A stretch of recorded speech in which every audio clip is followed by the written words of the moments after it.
बिस्मिल्लाहिर्रहमानिर्रहीम अस्सलाम वालेकुम। I hope you all will be doing great. बच्चों, हम लोगों ने जो चैप्टर स्टार्ट किया था दैट वाज कार्बोहाइड्रेट। फ्राइडे को आपका कार्बोहाइड्रेट्स इंट्रोडक्शन हमने कंप्लीट किया था। एक उसको ओवरव्यू दे लेते हैं ताकि आपको आगे समझने में आसानी हो कि कार्बोहाइड्रेट्स होते क्या हैं। कार्बोहाइड्रेट्स मैक्रोमोलिक्यूल्स होते हैं, they are not micromolecules. Macromolecules क्या होते हैं? That are larger in size, which are polyhydroxy aldehyde या पॉलीहाइड्रोक्सी कीटोन्स। उसके बाद बच्चे हमने पढ़ा था कि ये अकरेंस कहाँ कहाँ होती है इनकी, वो हमने देखा था इसके सोर्सेज के। Cellulose present in wood, cotton and papers. Starch is present in cereals, root tubers, sucrose जो कि शुगर केन में पाई जाती है, केन शुगर भी इसे कहते हैं। लैक्टोज ये मिल्क में पाई जाती है। Glucose in present in fruits like grapes, figs and dates. उसके बाद हमने इसकी क्लासिफिकेशन पढ़ी थी कि कौन कौन सी होती हैं, monosaccharides, oligosaccharides, polysaccharides and derived carbohydrates. बच्चे, जो सिंपलेस्ट यूनिट है वो मोनोसेक्राइड है।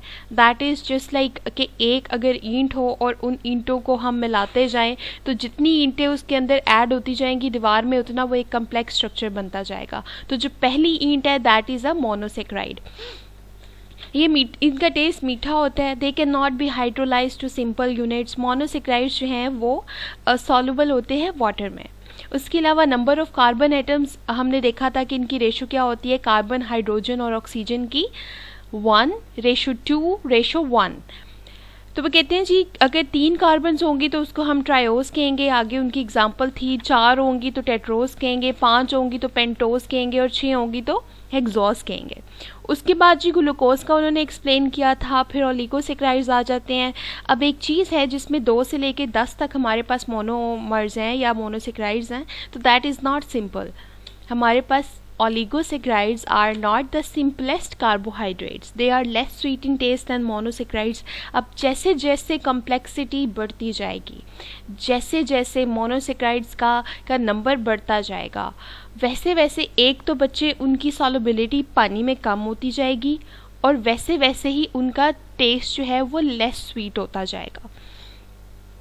इसकी एग्जाम्पल जो थी उसको आप LMS से भी याद रख सकते हैं। That is lactose, maltose and sucrose. ये डाइसेक्राइड की एग्जांपल्स हैं। उसके अलावा ट्राइसेक्राइड्स हैं, फिर पॉलीसेक्राइड्स हमारे पास आ जाते हैं।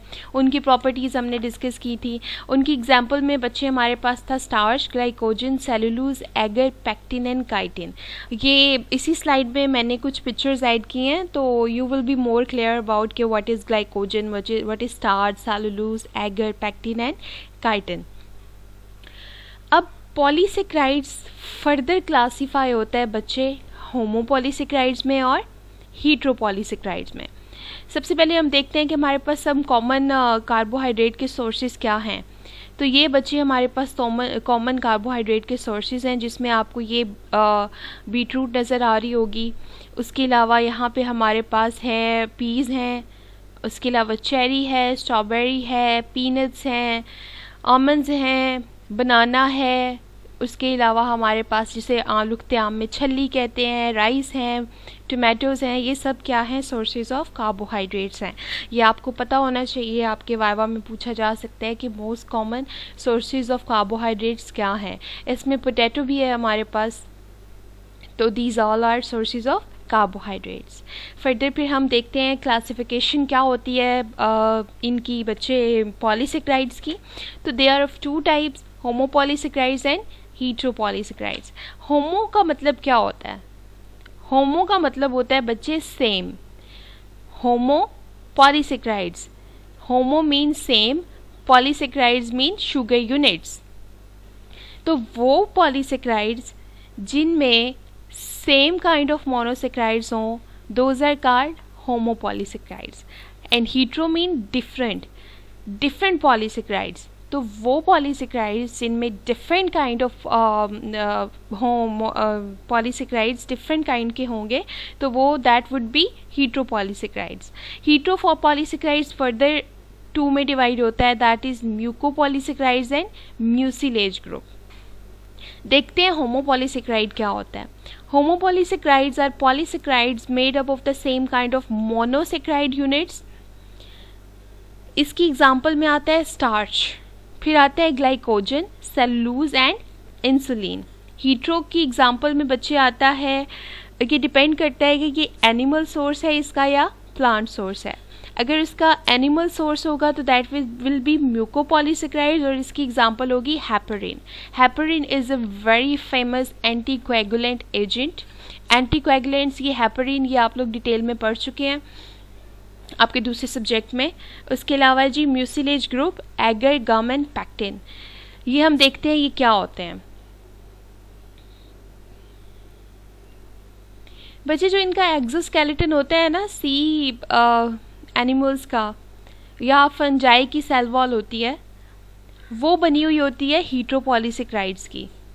तो जितने भी ये हैं हमारे पास ये सी एनिमल्स हैं इनकी जो एक्सोस्केलेटन होगा या फंजाई की सेल वॉल होगी तो वो हमारे पास किस में आएगा, हीटरोपॉलीसेकेराइड्स में आएगा। उसके बाद हम देखते हैं कि एगर क्या होता है। बच्चे आप लोगों ने माइक्रो में एक्सपेरिमेंट परफॉर्म किया होगा जिसमें हम बैक्टीरिया की कॉलोनीज़ देखते हैं, बैक्टीरिया की ग्रोथ देखते हैं, तो उसके लिए हम एगर न्यूट्रिएंट यूज़ करते हैं। उसके अलावा एगर कहाँ यूज़ होता है, कभी जेलीज किसी ने खाई हो, डिज़र्ट्स खाए हो, उसके अंदर ये जो डिलीशियस सा स्ट्रक्चर होता है that is because of agar. ये इस तरह आप लोग पैट्री डिशेस में एगर का मीडियम बनाते हैं, फिर उसके बाद उसको इंक्यूबेट करते हैं और क्या हम उसके ऊपर कल्टीवेट करते हैं, बैक्टीरिया की कॉलोनीज़ ऑब्जर्व करते हैं। तो ये एगर न्यूट्रिएंट मीडियम है। उसके बाद कॉर्न स्टार्च, जो कॉर्न से छली से हमें एक्सट्रैक्ट होती है स्टार्च, उसके ये पाउडर सा फॉर्म होता है। कभी किसी ने कॉर्न फ्लोर देखा हो जो हम सूप वगैरह में ऐड करते हैं उसको थोड़ा थिक करने के लिए, उसकी विस्कोसिटी को ज़रा मेंटेन करने के लिए, तो दैट इज़ कॉर्न स्टार्च। अब ग्लाइकोजन क्या होती है बच्चे, the storage form of glucose, animal starch. अब जैसे ही हम लोग ग्लूकोज को इनटेक करते हैं तो जो जितनी हमारी बॉडी को ज़रूरत होती है वो यूज़ हो जाती है, जो एक्सेस होती है वो स्टोर होती है in the form of glycogen made from dietary carbohydrate sources. जितने भी खाने पीने की चीज़ें होती हैं ये उनसे बनती है। Is converted to glucose then stored as glycogen और यूज इमीडिएटली। उसके अलावा जी whole grain complex carbohydrates are best carbohydrates. उसके अलावा diet should be plan to meet the 45 to 65% of calories. अब कितनी कैलोरीज होनी चाहिए एक हेल्दी इंडिविजुअल की डाइट में, दैट वुड बी 45 to 65%। उसके बाद बच्चे हमारे पास आता है, अभी हमने क्या क्या देख लिया है, हमने एगर देख लिया, आप लोगों को पता चल गया एगर क्या होता है, आप लोगों को ये पता चल गया है कि हीटरोपॉलीसेकेराइड्स क्या होते हैं और किस में पाए जाते हैं। वो जो सी एनिमल्स के एक्सोस्केलेटन में होते हैं वो हीटरोपॉलीसेकेराइड्स होते हैं। उसके बाद आप लोग ने एगर न्यूट्रिएंट मीडियम देखा है वो क्या होता है। उसके अलावा हम देखते हैं बच्चे कभी आपने देखा हो कि पोटैटोज़ को, आलूओं को जब हम बॉयल करते हैं तो उनके ऊपर एक बड़ा स्टिकी सा मैटर आता है। कभी किसी ने छील के आलू बॉईल किए हुए हों और उसको ऑब्जर्व किया हो जनरल लाइफ में, तो उसके ऊपर ना एक बड़ा स्टिकी सा वाइट सा मैटर आ जाता है। वो क्या होता है, वो स्टार्च होता है। और स्टार्ची फूड्स कौन कौन से हैं बच्चे, पास्ता है, सीरियल्स हैं, ये जो कॉर्नफ्लेक्स वगैरह हम सुबह नाश्ते में खाते हैं, उसके अलावा ब्रेड है, राइस है, पोटैटोज़ हैं, बीन्स हैं और चेस्टनट्स हैं। Next comes derived carbohydrates.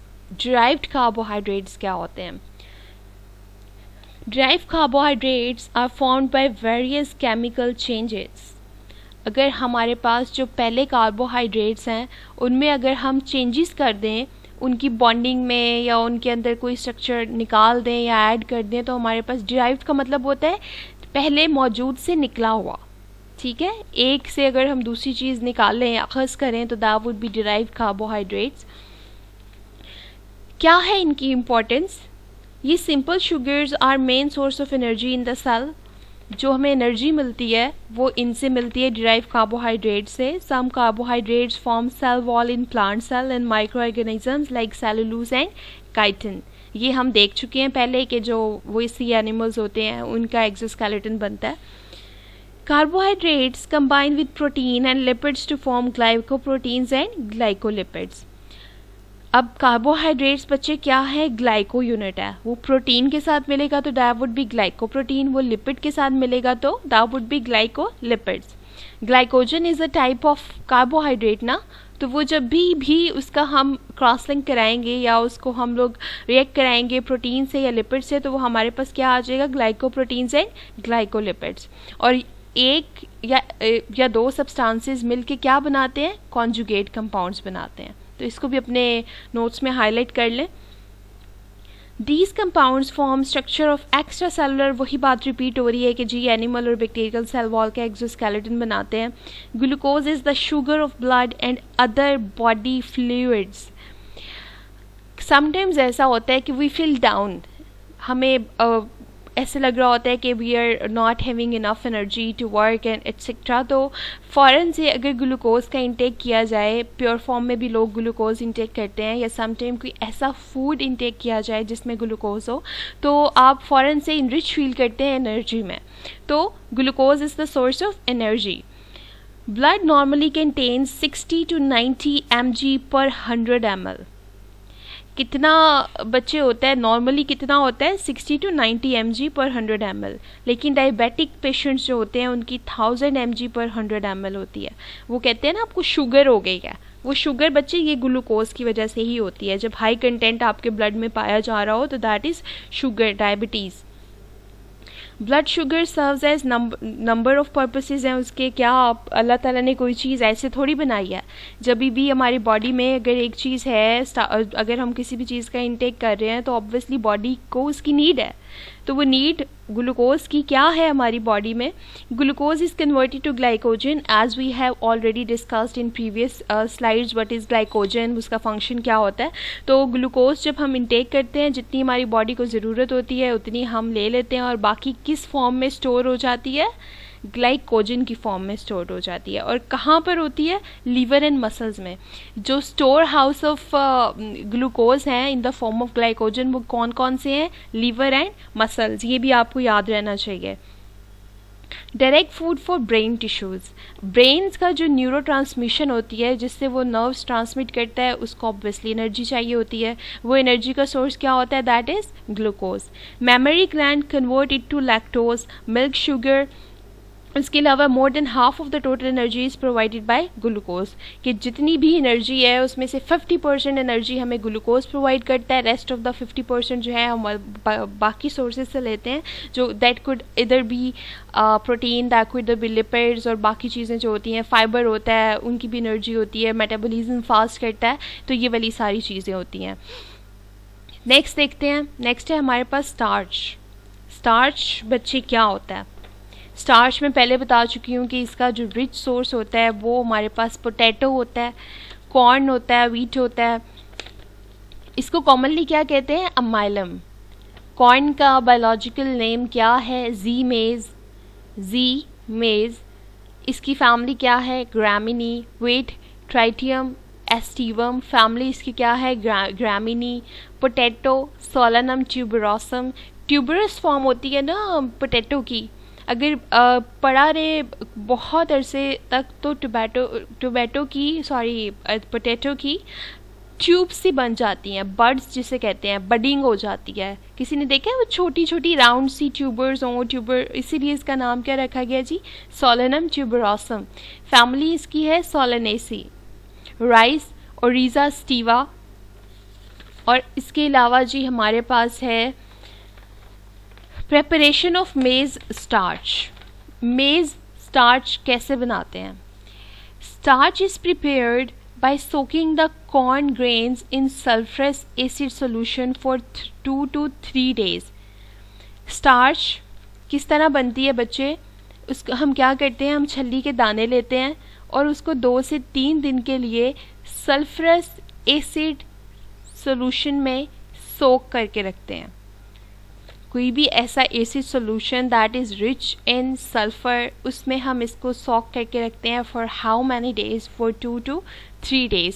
अब एक्सट्रैक्शन में हमने क्या पढ़ा बच्चे, कि जितने भी वो कॉन्स्टिट्यूएंट्स होते हैं वो सेपरेट हो जाते हैं, और उसके बाद हम उसको एक्सट्रैक्ट कर लेते हैं जो हमारा डिज़ायर्ड कॉन्स्टिट्यूएंट होता है। हर कॉन्स्टिट्यूएंट की एक्सट्रैक्शन की टेक्निक डिफरेंट होती है। तो स्टार्च की एक्सट्रैक्शन की टेक्निक इन्होंने ये बताया कि उसको सोक करके रखते हैं, उसके जो दाने होते हैं, छल्ली के दाने होते हैं, और उसके बाद 2 से 3 दिन के बाद उसको निकाले and then mill. Due to milling with cold water starch is separated and is washed and dried.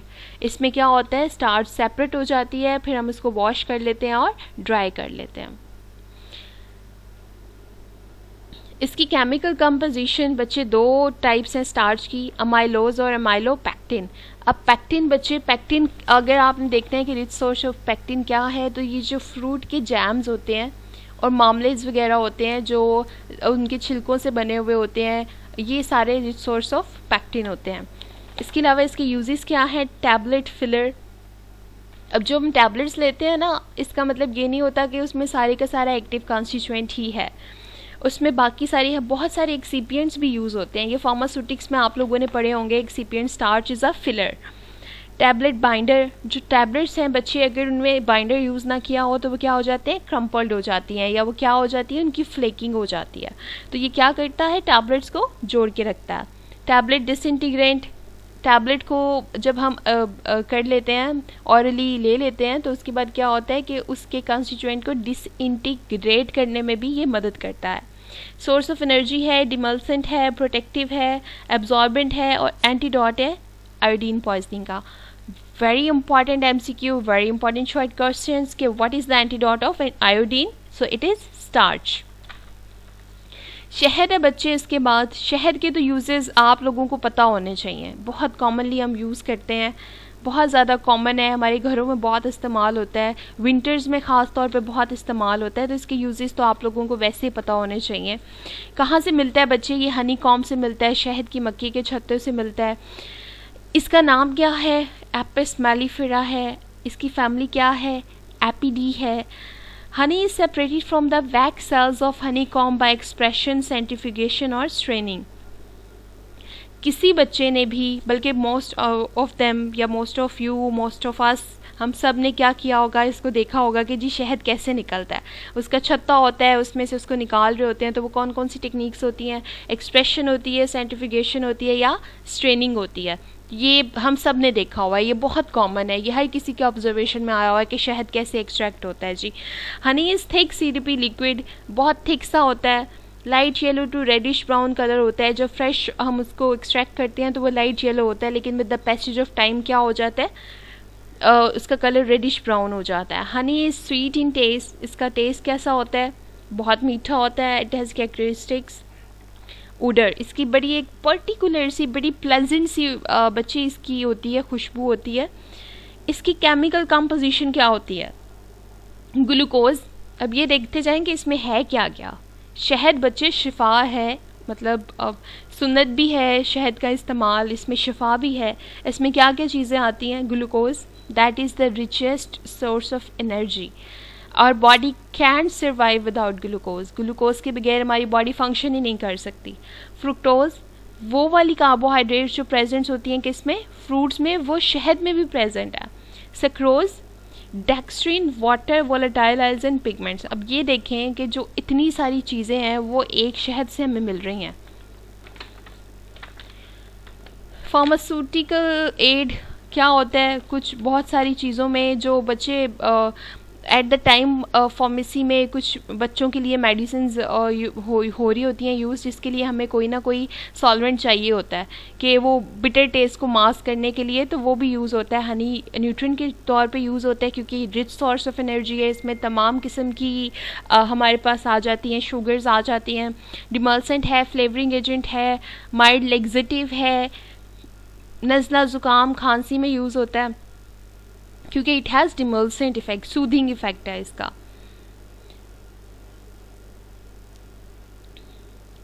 Next क्या है हमारे पास बच्चे, नेक्स्ट है हमारे पास sucrose. Sucrose is a sugar obtain from Saccharum officinarum. Saccharum officinarum बच्चे, आप लोगों ने कभी गन्ना देखा हो, ऑब्वियसली हम सब ने देखा हो, बहुत कॉमन सोर्स है इसका, किसका, सुक्रोज का। इसकी फैमिली क्या है, ग्रामिनी है, और ये किस किस में यूज होता है, सिरप में, डिपल्सेंट में, न्यूट्रिएंट है, और उसके अलावा अनप्लेजेंट टेस्ट ऑफ ड्रग को मास्क करता है। तो सुक्रोज क्या है? सुक्रोज वो शुगर है जो हमें obtained होती है शुगर केन से। S for sucrose, S for sugarcane, so it's easy to remind, don't mix up things. इसके बाद आ जाती हैं बच्चे gums. Gums has always been so important in your syllabus. इनकी इम्पॉर्टेंस इसलिए भी बहुत ज़्यादा है बच्चे क्योंकि ये आइडेंटिफिकेशन में ये ड्रग्स आती ही आती हैं। ऐसा कोई भी वाइवा, ऐसा कोई भी एग्ज़ाम नहीं होता जिसमें ड्रग्स ना आए, और उसका मकसद रखने का भी यही होता है कि जिन बच्चों ने पढ़ा हुआ होता है और जिन बच्चों ने नहीं पढ़ा होता ना, वो इधर गम्स से ही पता चलता है। क्यों पता चलता है? क्योंकि जो रीजन्स में हमने गम्स पढ़ी थी और जो इधर हम गम्स पढ़ेंगे ये तकरीबन सेम होती है, इनमें बड़े थोड़ा सा डिफरेंस होता है। तो वो डिफरेंस आप किस तरह आपको याद रह सकता है? जब आप थॉरो स्टडी करेंगे, जब आपके पास नॉलेज होगा कौन सी गम में कौन सा डिफरेंस है। और ये कोई 4-5 गम्स हैं जो अगर आप याद कर लें तो आपको वाइवा में भी हेल्प करेंगी और पेपर में तो ऑब्वियसली हेल्प करेंगी। कोई पेपर ऐसा नहीं होता जो इन गम्स के बगैर कंप्लीट हो, और कोई वाइवा या कोई प्रैक्टिकल ऐसा नहीं होता जिनमें कोई ना कोई गम ना आई हो। मैंने रीजन्स में भी बहुत जो है वो इनके ऊपर फोर्सफुली कहा था कि बच्चे आप लोगों ने इसको बहुत अच्छे से रिमाइंड करना है। और मैं अभी फिर दोबारा से कह रही हूँ आपको कि pay a special attention to the gums. आपने ख़ास तौर पे तवज्जो देनी है गम्स की प्रॉपर्टीज़ पे। बल्कि इसमें आप लोग एक टास्क ये करेंगे, जो रीजन्स में हमने गम्स पढ़ी हैं उसको, और जो अब हम गम्स पढ़ रहे हैं, उधर आई गेस हमने 2 पढ़ी थी और इधर हम 2 पढ़ रहे हैं, इन 4 का कंपैरिजन आपके रजिस्टर पे होना चाहिए। आप इन 4 का कंपेयर करेंगे और आपको पता होना चाहिए कि इन चारों में क्या डिफरेंस है और आप इनको कैसे आइडेंटिफाई करेंगे। तो आप ये टास्क अपने रजिस्टर पे कंप्लीट कर लें। हम देखते हैं कि म्यूसिलेजेस में कौन कौन सी आती हैं। इसमें आती हैं गम अकेशिया और गम ट्रैगाकैंथ। सबसे पहले है जी गम ट्रैगाकैंथ। ये ड्राइड गमी एक्सुडेट फ्रॉम एस्ट्रागैलस गमीफर। अब गम है तो ऑब्वियसली बच्चे स्टिकी गमी सा एक मैटर होगा। कहाँ से मिलता है? एस्ट्रागैलस गमीफर से मिलता है। इसकी फैमिली क्या है? लिग्यूमिनेसी।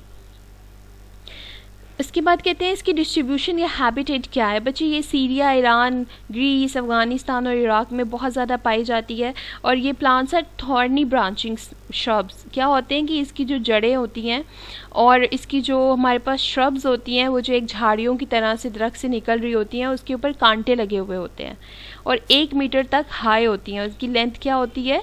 1 मीटर तक हाई होते हैं। माउंटेनियस एरिया में ज़्यादा पाए जाते हैं। इसकी कलेक्शन हम इसको किस तरह कलेक्ट करते हैं? When plant is 1 or 2 year old it is injured. जब प्लांट जो है वो 1 या 2 साल का हो जाता है तो इसको इंजर्ड करते हैं। ये वाला तरीका मैं आपको रीजन्स की एक वीडियो हमने देखी थी रीजन्स में बच्चे, उसमें क्या होता था, उसमें वो फ्लेकिंग करते थे ट्री की, और फ्लेकिंग करने के बाद उसमें से एक गमी एक्सुडेट निकल रहा होता था, रीजन निकल रहा होता था, फिर उसको वो कलेक्ट करते थे, फिर उसको वो ट्रांसपोर्ट करते थे। तो ट्रैगाकैंथ का भी यही है कि वो क्या करते हैं, उसको इंजर करते हैं, उसमें से निकलता है गम निकलता है, फिर उसको वो एक्सट्रैक्ट करते हैं और फिर उसको वो ट्रांसपोर्ट करते हैं। गम एब्जॉर्ब वाटर एंड एक्सूड्स थ्रू इंसियन। इंसियन का मतलब क्या होता है? वही जो हम उसकी फ्लेकिंग कर रहे होते हैं और उसके अंदर डीप कट्स लगा रहे होते हैं। The gum is allowed to try on bark for 2 days and then is collected. ये ट्राई नहीं है, इसको करेक्ट कर लें, ये ड्राई है। The gum is allowed to dry on bark for 2 days and then is collected. अब वो ज़्यादा ईजी उनको लगता है कि वो गम जो है वो अपनी असल शक्ल में आ जाए तब इसको कलेक्ट करें, जबकि ये होता है कि कुछ लोग उसके नीचे कप्स लगा देते हैं ताकि वो डायरेक्ट उसी कप्स में गिरे और वहाँ पे वो अपनी गमी फॉर्म में आ जाए, वरना तो वो एक रिजीनियस गमी सा मैटर होता है जो फ्लोएबल होता है एंड आफ्टर सम टाइम वो एक सॉलिड बन जाता है जिसे हम गम कहते हैं। उसके बाद है composition. Tragacanthin which is water soluble, वो वाली जो वाटर सोलूबल में होती है, और एक इसकी टाइप वो होती है बच्चे जो पानी में अगर हम उसको डालें तो स्वेल हो जाती है। कभी किसी ने मेवा देखा हो बच्चे, जब हम उसको ओवरनाइट सोक करते हैं तो वो स्वेल हो जाती है। इसकी जो एक टाइप है बैसोरिन, उसको जब जैसे ही हम पानी में डालते हैं वो स्वेल हो जाती है। तो इसके यूजेस क्या हैं? फॉर कॉन्स्टिपेशन, कब्ज़ के लिए, सस्पेंडिंग एजेंट, एमल्शंस और सस्पेंशंस आप पढ़ चुके हैं। सस्पेंशंस में यूज़ होता है as a suspending agent, emulsifying agent, lotions और क्रीम्स में यूज़ होता है, adhesive, demulcent, emollient, thickening agent और इन कॉस्मेटिक्स। इसके ऑफिशियल प्रिपरेशंस कौन कौन सी हैं? Tragacanth mucilage, ephedrine sulphate jelly, methyl rosaniline chloride jelly. Jelly जेलियस फॉर्म में ज़्यादा बच्चे यूज़ हो रही है क्योंकि गम है, और उसकी कुछ फॉर्म ऐसे भी है जो स्वेल हो जाती है। उसके अलावा गम अकेशिया, वेरी इंपॉर्टेंट गम अकेशिया बहुत इंपॉर्टेंट है, और इसका ओरिजिन क्या है, वो अरेबिक है। अरब इसको बहुत इस्तेमाल करते होते थे, that's why it is called Arabic gum. ये गमी एक्सुडेट है। सिमिलर इसका कलेक्शन का तरीका बच्चे वही होगा, सब गमी एक्सुडेट का कलेक्शन का तरीका सेम होता है। इसका बायोलॉजिकल नेम है अकेशिया सेनेगल। इसकी फैमिली लिग्यूमिनेसी है। ट्रैगाकैन की फैमिली भी लिग्यूमिनेसी है। इसका जो ट्री होता है, trapped and transverse incisions are made on bark. ये ट्रांसवर्स, लॉन्गिट्यूडनल, ये हम लोग अपनी टर्मिनोलॉजीज में, ये आपको सारा मैं क्लियर करवा चुकी हूँ क्लियर, कि हम किस तरह अगर इंसिजन कराएंगे तो दैट वुड बी ट्रांसवर्स, और किस तरह कराएंगे तो वो हॉरिजॉन्टल होगी, और ये सब कुछ तो आपको पता होना चाहिए कि ट्रांसवर्स इंसिजन क्या होती है। अगर नहीं पता तो अपनी टर्मिनोलॉजीज वाला चैप्टर निकालें और उसके अंदर देखें कि ट्रांसवर्स इंसिजन्स क्या होती हैं। बार्क इज पील्ड अबव और below the incision to a distance of 2 to 3 feet in length और 2 to 3 inch in breadth। Length जो लंबाई में होती है, ब्रेड्थ जो चौड़ाई में होती है, तो वो क्या कहते हैं कि उसकी जो खाल होती है उसको उतारा जाता है 2 से 3 फीट लेंथ में या 2 से 3 इंच ब्रेड्थ में। और उसके बाद गम slowly एक्सूड्स as viscous liquid. Aahista Aahista गम जो है उसमें से दरख्त में से निकलती है, उसको कलेक्ट करते हैं at the base of wound, जहाँ पे हमने दरख्त को ज़ख्म दिया होता है या इंसिजन की हो जाती है, और उसके बाद वो ग्रेजुअली हार्ड होकर एक सॉलिड बन जाता है। After collecting gum is bleached in sunlight for 3 to 4 months। उसको हम सनलाइट में रख देते हैं फॉर 3 to 4 months, जिसकी वजह से उसका कलर चेंज हो जाता है। It is then graded and packed. उसके बाद वो कहते हैं कि इसका उसको ग्रेड कर लेते हैं और उसके बाद उसको पैक कर लेते हैं और ट्रांसपोर्ट करते हैं। इसकी कंपोजिशन क्या है? इसकी कंपोजिशन है बच्चे अरेबिक एसिड, जिसमें कैल्शियम, मैग्नीशियम और पोटेशियम सॉल्ट्स होते हैं। ये हमारे पास इम्पॉर्टेंट है। ऑक्सीडेज एंजाइम होते हैं, वाटर होता है। इसके अलावा जी यूजेस क्या हैं इसके? वही सारे यूजेस हैं इसके जो हमारे पास ट्रैगाकैन के यूजेस हैं। ट्रीटमेंट ऑफ शॉक में यूज़ होते हैं सब्स्टिट्यूट फॉर सीरम प्रोटीन्स। ये किसका मुतबादल के तौर पे इस्तेमाल हो सकती है? सीरम प्रोटीन के मुतबादल के तौर पे। इसके अलावा ये टेक्सटाइल में यूज़ होता है। इसके अलावा बच्चे ये यूज़ होता है पेस्ट में, कन्फेक्शनरी में and in polish industry. Confectionery क्या होता है बच्चे? ये जो मीठे की दुकानें होती हैं इसमें। ऑफिशियल प्रेपरेशंस इसकी क्या हैं? एकेशिया म्यूसिलेज है, एकेशिया सिरप है, कॉड लिवर ऑयल और इमल्शंस हैं। बच्चे that's all for carbohydrates. Very important chapter, I repeat, give a very good time to this chapter. ये बहुत इंपॉर्टेंट है। अगर इसमें से लॉन्ग ना भी आए, जो कि लाजमन आता है, ऐसा नहीं होता इसमें से लॉन्ग ना आए। इसमें MCQs बहुत बनते हैं आपके, इसमें वाइवा बहुत पूछा जाता है आपसे, तो you should be very clear about the properties of monosaccharides, disaccharides, oligosaccharides, polysaccharides. Polysaccharides की फर्दर क्या क्लासिफिकेशंस होती हैं? That is homopolysaccharides and heteropolysaccharides. Heteropolysaccharides are further divided into 2 types। वो आप देखेंगे derived polysaccharides आ जाते हैं। उनकी इंपॉर्टेंस क्या होती है? उसमें ग्लूकोज और ग्लाइकोजन आ जाते हैं। उसके बाद हमारे पास क्या आता है? उसके बाद हमारे पास आता है जी स्टार्च आ गया, हनी आ गया, उसके बाद गम्स आ गई। गम्स में कौन कौन सी गम्स होती हैं? गम अकेशिया एंड गम ट्रैगाकैन।